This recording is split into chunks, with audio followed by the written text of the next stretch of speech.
Hello viewers, welcome to Ekta academy and FPO general science part B ఏదైతే ఉందో దీనికి సంబంధించి chapter wise previous year questions అంటే ఒక్కొక్క చాప్టర్ నుంచి ప్రీవియస్ ఇయర్ లో మనకి డిఫరెంట్ కాంపిటేటివ్ ఎగ్జామ్స్ లో క్వశ్చన్స్ ఎలా అడిగారు అనేది మనం డైలీ సాల్వ్ చేస్తూ వస్తున్నాము. సో ఈ రోజు మనం natural resources and carbon compounds మీద కొన్ని క్వశ్చన్స్ అనేది సాల్వ్ చేస్తాం, right? So first question, what is the ore of aluminium? Aluminium ore ని ఏమని పిలుస్తాము అని అడుగుతున్నారు. So the answer will be option B malachite ఉంటుంది, సారీ ఆప్షన్ సి బాక్సైట్ అనేది ఆన్సర్ అన్నమాట, రైట్? అల్యూమినియం ఓర్ వచ్చేసి బాక్సైట్ అంట, మ్యాగ్నెటైట్ వచ్చేసి ఐరన్ యొక్క ఓర్, హెమటైట్ కూడా ఐరన్ యొక్క ఓర్ అన్నమాట. నెక్స్ట్ మరి మెల్లచైట్ అనేది దేని యొక్క ఓర్ అండి? కాపర్ యొక్క ఓర్ ని మెల్లచైట్ అని పిలుస్తాం. Next question, malachite is an ore of. ఇక్కడ ఇదే క్వశ్చన్ ఇందాక మనం డిస్కస్ చేసాం కదా, answer will be option A. మరి మెర్క్యూరీకి ఓర్ ఏముంటుంది అంటే హెచ్జిఎస్ అని రాస్తాం, మనం సిన్నబర్ అని పిలుస్తాం అనమాట. సిన్నబర్ యొక్క ఫార్ములా వచ్చేసి హెచ్జిఎస్. మెర్క్యూరీ అంటే మనకు తెలుసు కదా, మెర్క్యూరీని మనం ఎలా రిప్రజెంట్ చేస్తాము, హెచ్జి అని రిప్రజెంట్ చేస్తాము. సో మెర్క్యూరీ యొక్క ఓర్ ఏముంటుంది అంటే సిన్నబర్ ఉంటుంది. సిన్నబర్ యొక్క ఫార్ములా వచ్చేసి H G S. Next question, which of the following is the main copper ore? Copper ore నుంచి మనం తీసుకునేటువంటి మెయిన్ మెటల్ ఏది అని అడుగుతున్నారు. The answer will be option B అనమాట. చాల్కో పైరైట్స్ అని కానీ లేదంటే కాపర్ పైరైట్స్ అని పిలుస్తాం. ఓకే, దీని యొక్క ఫార్ములా వచ్చేసి CuFeS2 ఉంటుంది. CuFeS2. ఓకే, కాపర్ పైరైట్స్ అని పిలుస్తాము, లేదంటే చాల్కో పైరైట్స్ అని పిలుస్తాము. ఇది కాపర్ యొక్క ఓర్ అనమాట. మరి సిడరైట్ అనేది దేని యొక్క ఓర్? ఐరన్ యొక్క ఓర్. బాక్సైట్ ఇందాక మనం చూసాము అల్యూమినియం ఓర్, అండ్ డోలోమైట్ కూడా సేమ్ ఐరన్ యొక్క ఓర్ అనమాట. Next question, aluminium metal is only extracted by the following. Aluminium metal అనేది మనం ఏ ప్రాసెస్ యూజ్ చేసి ఎక్స్ట్రాక్ట్ చేస్తున్నాము అంటున్నారు. Answer is option D electrolysis అండి. అల్యూమినియం అనేది మనం గుర్తుపెట్టుకోవాల్సింది ఏంటి అంటే మనకి మెటల్స్ లో హైలీ రియాక్టివ్ ఉంటాయి, మీడియం రియాక్టివ్ ఉంటాయి, అలాగే లీస్ట్ రియాక్టివ్ మెటల్స్ ఉంటాయి అనమాట. సో ఈచ్ మెటల్స్ కి ఏదైతే క్లాసిఫికేషన్ ఉందో మనం కొన్ని మెథడ్స్ అనేది ఫాలో అవుతాం. సో హైలీ రియాక్టివ్ మెటల్స్ కి మనం ఏ మెథడ్ ఫాలో అవుతాము అంటే ఎలక్ట్రాలిసిస్ మెథడ్ ని ఫాలో అవుతాం. సో మనకి అల్యూమినియం అనేది హైలీ రియాక్టివ్ మెటల్ కాబట్టి మనం ఎలక్ట్రాలిసిస్ మెథడ్ ని ఫాలో అవ్వడం జరుగుతుంది. Okay, next question, dash metal is extracted only by electrical decomposition. Electrical decomposition అన్నా ఎలక్ట్రాలిసిస్ అన్నా ఒకటే అనమాట, రైట్? సో ఇందాక క్వశ్చన్ కి కంటిన్యూషన్ గా మీరు కన్ఫ్యూజ్ అవ్వకుండా ఇలా కూడా క్వశ్చన్ అడుగుతారు అని చెప్పడానికి నేను ఈ క్వశ్చన్ ఇవ్వడం జరిగింది. ఎలక్ట్రికల్ డికంపోజిషన్ అన్నా ఎలక్ట్రాలిసిస్ అన్నా ఒకటే.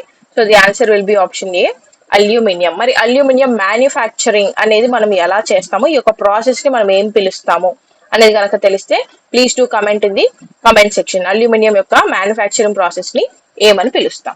Okay, next question, which of the following reactions removes the highly reactive metals from the pure molten ore? Ore నుంచి మనం ప్యూర్ మాల్టెన్ ఓర్ ని రిమూవ్ చేయడాన్ని ఏమంటాము అని అంటున్నారు.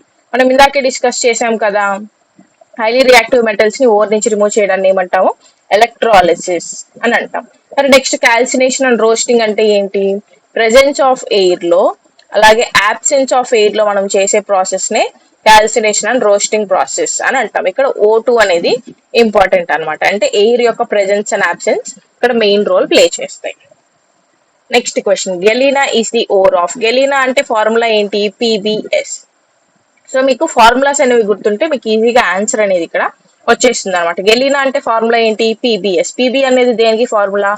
లెడ్ ఫార్ములా అనమాట. సో లెడ్ సల్ఫైడ్ ని మనం PbS ఆర్ గెలీనా అని పిలుస్తాం అనమాట. So answer will be option A lead. మరి ఐరన్ కి ఏముంటుంది? ఐరన్ కి ఇందాక మనం చూసాం కదా, హెమటైట్ ఉంటుంది, మ్యాగ్నెటైట్ ఉంటుంది. దీన్ని Fe2O3 అని రాస్తాం, Fe3O4 అని రాస్తాం. ఐరన్ పైరైట్స్ ఉంటుంది. ఇవన్నీ ఐరన్ ఓర్ నుంచి ఎక్స్ట్రాక్ట్ చేస్తాం. మరి అల్యూమినియం నుంచి ఏం ఎక్స్ట్రాక్ట్ చేస్తాం? బాక్సైట్ ఎక్స్ట్రాక్ట్ చేస్తాం ఇంపార్టెంట్ గా, రైట్?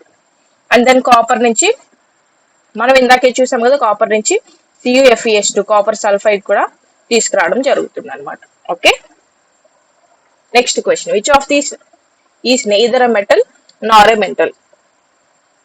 ఇక్కడ ఇచ్చినటువంటి ఆప్షన్స్ లో ఏది మెటల్ కాదు, మినరల్ కూడా కాదు అని అడుగుతున్నారు. The answer will be option day coal అనమాట. మనకి జనరల్ గా రిసోర్సెస్ అనేవి మెటల్స్ ఉంటాయి, నాన్ మెటల్స్ ఉంటాయి, ఇక్కడ వరకే అందరూ చూసుకుంటారు.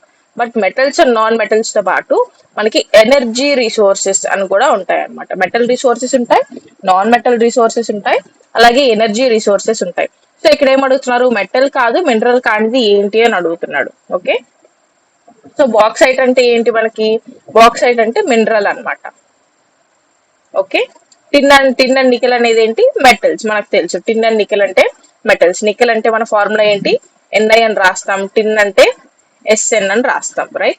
బాక్సైట్ అనేది మనకి అల్యూమినియం నుంచి వచ్చేటువంటి మినరల్ అన్నమాట. సో మనకి కోల్ అనేది ఏంటి, ఎనర్జీ రిసోర్సెస్. ఇక్కడ మనం చూసాం కదా థర్డ్ టైప్ ఎనర్జీ రిసోర్సెస్ ఉంటాయి అని. ఈ యొక్క థర్డ్ టైప్ లో మనకి కోల్ వస్తుంది, న్యాచురల్ గ్యాస్ వస్తుంది, అలాగే పెట్రోలియం ఏదైతే ఉంటాయో ఇవన్నీ మనం ఎనర్జీ రిసోర్సెస్ అంటాం. Okay, so answer will be option A. Next question, which process is used for the purification of impure metals such as oxides of metals. Purification of impure metals అంటే oxides ఏవైతే ఉంటాయో metals యొక్క oxides. For example ZnO తీసుకున్నారనుకోండి, zinc oxide అని అంటాం. Okay, MgO తీసుకున్నారంటే magnesium oxide అంటాం కదా. ఇలా మెటల్స్ యొక్క ఆక్సైడ్స్ ని ప్యూరిఫై చేయడానికి ఏ ప్రాసెస్ అనేది మనం యూజ్ చేస్తాము అని అంటున్నారు. The answer will be option D, electro refining. ఈ ప్రాసెస్ అనేది మనం యూజ్ చేయడం జరుగుతుంది, right. Next question, the action of heating ores in the presence of oxygen. Presence of oxygen లో ఓర్స్ ని మనం హీట్ చేయడాన్ని ఏమంటారు అంటున్నారు. The answer will be option C, breakage అన్నమాట, రైట్. కరోజన్ అంటే మనకు తెలుసు ద ప్రెజెన్స్ ఆఫ్ మాయిశ్చర్, అంటే ఎయిర్ అండ్ వాటర్ యొక్క ప్రెజెన్స్ లో మనకి ఏవైనా మెటల్స్ అనేవి దాని యొక్క ఒరిజినల్ స్టేట్ ని కోల్పోతున్నాయి అంటే దాన్ని ఏమంటాం మనం, కరోజన్ ఆఫ్ మెటల్స్ అని అంటాం అనమాట. Okay, next question, metallurgy is a process. Metallurgy is a process అని ఏ ప్రాసెస్ అంటాము అంటున్నారు. రస్టింగ్ ఆఫ్ ఐరన్ ఏమంటాం మనం జనరల్ గా, రస్టింగ్ ఆఫ్ ఐరన్ ని మనం గాల్వనైజ్ చేస్తాం అనమాట. ఓకే, అంటే ఈ యొక్క రస్టింగ్ ఆఫ్ ఐరన్ ఏదైతే ఉంటుందో దీన్ని తగ్గించడానికి గాల్వనైజేషన్ ప్రాసెస్ యూస్ చేస్తాం. దీంట్లో ఏం చేస్తాం, జింక్ ఏదైతే ఉంటుందో ఈ యొక్క జింక్ లేయర్ కోటింగ్ చేస్తాం అనమాట. ఎందుకు, ఈ యొక్క కరోజన్ అనేది, అంటే కరోజన్ అంటే ఐరన్ లో కరోజన్ అవడాన్ని ఏమని పిలుస్తాము, రస్టింగ్ అని పిలుస్తాం. ఈ యొక్క రస్టింగ్ అనేది తగ్గడానికి ఏం చేస్తాము, గాల్వనైజేషన్ ప్రాసెస్ యూస్ చేస్తాం. ఈ యొక్క గాల్వనైజేషన్ ప్రాసెస్ అంటే ఏంటి, ఏదైతే ఆ యొక్క మెటల్ ఉంటుందో ఆ యొక్క మెటల్ మీద జింక్ లేయర్ అనేది పెయింట్ లాగా కోట్ చేయడం జరుగుతుంది. అప్పుడు ఈ యొక్క రస్టింగ్ ఆఫ్ ఐరన్ అనేది తగ్గుతుంది అనమాట. ఓకే, అదే ఇక్కడ ఇచ్చాడు. ఓకే, గాల్వనైజేషన్ ఆఫ్ ఓర్స్ అని. మరి డైల్యూట్ చేస్తామా, డైల్యూట్ కూడా చేయము. మెటలర్జీ అంటే option C, to extract the metals from the ore అనమాట. మరి అంతే కదా, జనరల్ గా మనం ఏం చేస్తాం, మినరల్స్ అనేవి మనకి ఎర్త్ క్రస్ట్ లో ఉంటాయి. సో ఈ మినరల్స్ లో ఏముంటాయి, ఓర్స్ ఉంటాయి. ఓర్స్ లో ఏముంటాయి, అగైన్ ఇంప్యూరిటీస్ ఉంటాయి, రైట్. అలాగే మనకు కావాల్సినటువంటి మెటల్ ఏదైతే ఉంటుందో ఈ యొక్క మెటల్ ఉంటుంది. ఈ యొక్క ఇంప్యూరిటీస్ ని మనం ఏమంటాము, గ్యాంగ్ అంటాం. సో మనం కెమిస్ట్రీ టర్మ్స్ లో మనం ఏం గుర్తు పెట్టుకోవాలో కూడా మనం గుర్తు పెట్టుకుంటేనే ఎగ్జామ్ లో ఆ యొక్క టర్మినాలజీ ఇచ్చినప్పుడు మీరు ఆన్సర్ చేయగలుగుతారు. సో ఈ యొక్క ఓర్స్ లో ఉన్న ఇంప్యూరిటీస్ ని ఏమంటాము, గ్యాంగ్ అంటాము, లేదంటే మ్యాట్రిక్స్ అని అంటాం. ఆ తర్వాత ఏముంటుంది, దీనిలో మనకు కావాల్సినటువంటి ఈ యొక్క మెటల్ ఉంటుంది. సో ఈ యొక్క ఇంప్యూరిటీస్ ని, ఈ యొక్క మెటల్ ని సపరేట్ చేయడానికి మనం యూజ్ చేసేటువంటి ప్రాసెస్ ని ఏమంటాము, మెటలర్జీ అని అంటాం, రైట్. సో అదే ఇక్కడ ఇవ్వడం జరిగింది అనమాట, to extract metals from the ore. ఈ యొక్క ఓర్ నుంచి మనకు కావాల్సిన మెటల్ ని మనం ఎక్స్ట్రాక్ట్ చేసుకోవడాన్ని మెటలర్జీ అని అంటాం, రైట్. మన ఆయుక్త అకాడమీలో ఏపీ ఫారెస్ట్ ఆఫీసర్ కి సంబంధించి, ఫారెస్ట్ బీట్ ఆఫీసర్ కి సంబంధించి పార్ట్ బీస్ ఏవైతే ఎక్కువ స్కోరింగ్ సబ్జెక్ట్స్ ఉన్నాయో, అలాగే ఎక్కువ వెయిటేజ్ ఉన్నటువంటి సబ్జెక్ట్స్ ఉన్నాయో వీటికి బ్యాచెస్ అనేది లాంచ్ చేయడం జరిగింది. క్లాసెస్ సక్సెస్ఫుల్ గా FSOవి కంప్లీట్ చేయడం కూడా జరుగుతుంది. FBO రన్ అవుతూ ఉన్నాయండి. సో దీనిలో కోర్స్ డీటెయిల్స్ కనుక మీరు చూస్తే బైలింగ్వల్ క్లాసెస్, అంటే తెలుగు అండ్ ఇంగ్లీష్ మీడియంలో క్లాసెస్ కండక్ట్ చేస్తారు. అలాగే ప్రిలిమ్స్ అండ్ మెయిన్స్ రెండింటికి యూజ్ అయ్యేలాగా సిలబస్ మొత్తం, that is new syllabus cover చేస్తారు. ఏదైతే మనకు లాస్ట్ మంత్ రిలీజ్ చేస్తారో ఆ న్యూ సిలబస్ బేస్డ్లో క్లాసెస్ అనేవి డీల్ చేయడం జరుగుతుంది. ఆ క్లాసెస్కి సంబంధించిన అప్డేటెడ్ PDF నోట్స్ కూడా మీకు ప్రొవైడ్ చేయడం జరుగుతుంది. Along with this live classes అనేవి ఏవైతే జరిగారో వాటి యొక్క రికార్డెడ్ వీడియోస్ అనేవి మీకు అవైలబుల్గా ఉంటాయి. దీంతో పాటు యూనిట్ వైజ్ ప్రాక్టీస్ క్వశ్చన్స్, FSOలో 11 యూనిట్స్ ఉన్నాయి మనకి, FBOలో 8 యూనిట్స్ ఉన్నాయి జనరల్ సైన్స్లో. వీటికి సంబంధించిన యూనిట్ వైజ్ అంటే సెక్షనల్ ప్రాక్టీస్ క్వశ్చన్స్ ఇస్తారు. అలాగే FSOలో 5 ఫుల్ లెంత్ టెస్ట్స్ ఉంటాయి, FBOలో 2 ఫుల్ లెంత్ టెస్ట్స్ కూడా ఉంటాయి. ఇవన్నీ కూడా మీకు ప్రొవైడ్ చేయడం జరుగుతుంది. అంటే మీకు క్లాసెస్ ఉంటాయి, క్లాసెస్ ప్లస్ క్లాస్ నోట్స్ ఉంటుంది. నోట్స్తో పాటు టెస్ట్ సిరీస్ కూడా అవైలబుల్గా ఉంటుంది. ఇంకా ఏమైనా డౌట్స్ ఉన్నాయి అనుకుంటే ఇక్కడ డిస్ప్లే అవుతున్న నెంబర్కి మీరు కాల్ చేసి మీ డౌట్స్ క్లియర్ చేసుకోవచ్చు. యాప్ డౌన్లోడ్ చేసుకొని డీటెయిల్స్ అండ్ డెమో వీడియోస్ కావచ్చు, ప్రీవియస్ ఇయర్ క్వశ్చన్స్ అనాలిసిస్ కావచ్చు, అవి కూడా మీరు చూడొచ్చు అనమాట. యాప్ లింక్ అనేది డిస్క్రిప్షన్లో ఉంటుంది. Do download the app. FSO అనేది 1499 రూపీస్కి అవైలబుల్గా ఉంది, class notes and test series. FBO అనేది 999కి అవైలబుల్గా ఉంది, class notes and test series. Next question. In the froth flotation method, the ore powder is kept in a tank filled with mixture of. ఈ యొక్క froth flotation method లో అసలు ఏం చేస్తాము, ఒక కంటైనర్ తీసుకొని ఒక కంటైనర్ లో మనం వాటర్ అండ్ పైన్ ఆయిల్ అనేది మనం పెట్టడం జరుగుతుంది. Okay, water and pine oil అనేది పెడతాం. సో ఈ యొక్క పైన్ ఆయిల్ పెట్టిన తర్వాత ఏం చేస్తాము, మనకు ఉన్నటువంటి ఏదైతే ఓర్ ఉంటుందో ఈ యొక్క ఓర్ ని ఫస్ట్ పౌడర్ చేసుకుంటాం అనమాట.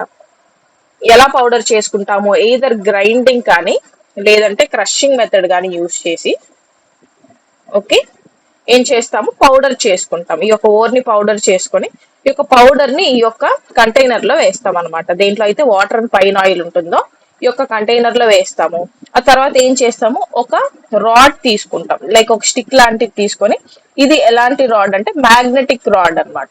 ఓకే, ఈ యొక్క మ్యాగ్నెటిక్ రాడ్ తీసుకొని ఇందులో మనం ఈ పౌడర్ వేసిన తర్వాత స్టిర్ చేయడం జరుగుతుంది. లైక్ మన ఇంట్లో ఎలాగైతే మీ మదర్స్, నానమ్మ, అమ్మమ్మ వాళ్ళు ఉంటారు కదా, వాళ్ళు ఎలాగైతే మజ్జిగ చిలకడం అంటారు కదా, అలాగా స్టిర్ చేస్తారు. అలాగా ఈ యొక్క మ్యాగ్నెటిక్ రాడ్ తో స్టిర్ చేయడం జరుగుతుంది. ఇలా స్టిర్ చేసినప్పుడు ఏమవుతుంది అంటే మనకి అన్వాంటెడ్ ఇంప్యూరిటీస్ ఏవైతే ఉంటాయో అవి ఇక్కడ కింద ఉండిపోతాయి అన్నమాట.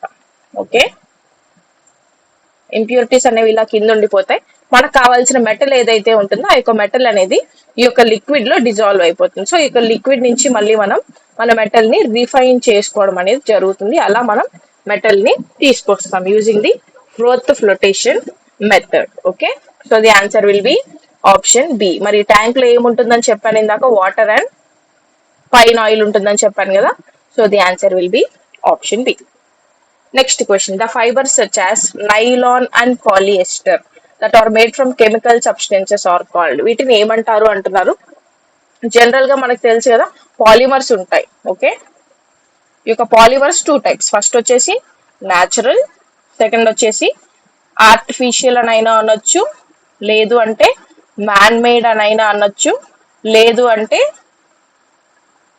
సింథటిక్ ఫైబర్స్ అనైనా అనొచ్చు అనమాట. సో ఇక్కడ ఆన్సర్ ఏముంటుంది, నైలాన్ అండ్ పాలియస్టర్ అనేటివి మనకి synthetic fibres or natural fibres కాదు, ఆర్టిఫిషియల్ ఫైబర్స్. కాబట్టి answer will be option C.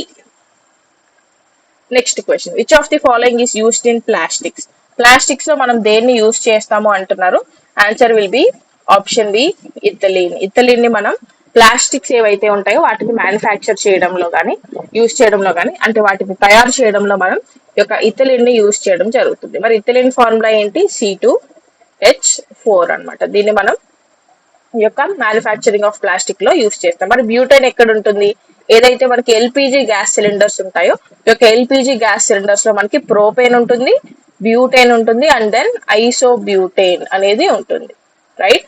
మరి అమ్మోనియా ఏంటి, అమ్మోనియా మనం చూస్తాం కదా, అమ్మోనియా యొక్క మ్యానుఫ్యాక్చరింగ్ ప్రాసెస్. ఇందాకే నేను మిమ్మల్ని క్వశ్చన్ కూడా అడగడం జరిగింది. సారీ, అమ్మోనియా కాదు, అల్యూమినియం గురించి నేను మిమ్మల్ని క్వశ్చన్ అడగడం జరిగింది అనమాట. అమ్మోనియా కూడా మనకి సిలబస్ లో చాలా వరకు ఇంపార్టెంట్ గా మెన్షన్ చేశాడు. సో అమ్మోనియా మీరు ప్రాసెస్, మ్యానుఫ్యాక్చరింగ్, ప్రాపర్టీస్ అన్ని కూడా చూసుకోవాలి. అమ్మోనియా కూడా మనకి సిలబస్ లో చాలా ఇంపార్టెంట్ గా మెన్షన్ చేయడం జరిగింది. Right. Next question. Which of the following is an example of man made fibre. నేను ఇందాకే చెప్పాను కదా, మ్యాన్ మేడ్ ఫైబర్ అన్నా, ఆర్టిఫిషియల్ ఫైబర్ అన్నా, సింథటిక్ ఫైబర్ అన్నా కూడా ఒకటే. సో వీటిలో ఇప్పుడు ఏది న్యాచురల్ ని తీసేశారు అంటే మీకు ఆటోమేటిక్ గా ఆన్సర్ వచ్చేసింది. సో లెనిన్ అనేది న్యాచురల్, జూట్ అనేది న్యాచురల్, సిల్క్ అనేది న్యాచురల్. కాబట్టి answer will be option C, rayon. Next question. Bakelite ఈసే.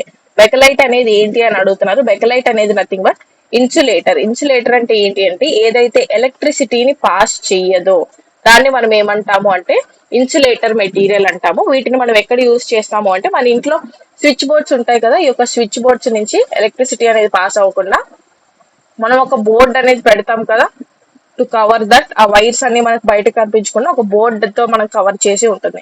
ఆ బోర్డ్ మెటీరియల్ దేంతో తయారు చేసి ఉంటారు అంటే ఈ యొక్క బెకలైట్ తో తయారు చేసి ఉంటారు అనమాట. ఓకే.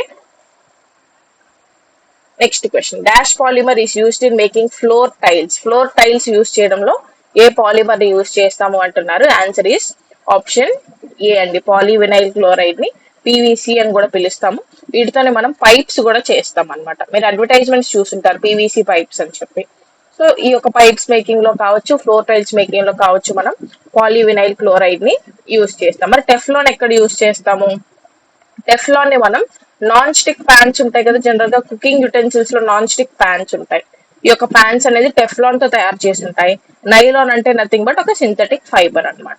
లైక్ క్లోత్స్ లో కావచ్చు, వాటిలో మనం ఈ యొక్క నైలాన్ ని యూస్ చేయడం జరుగుతుంది.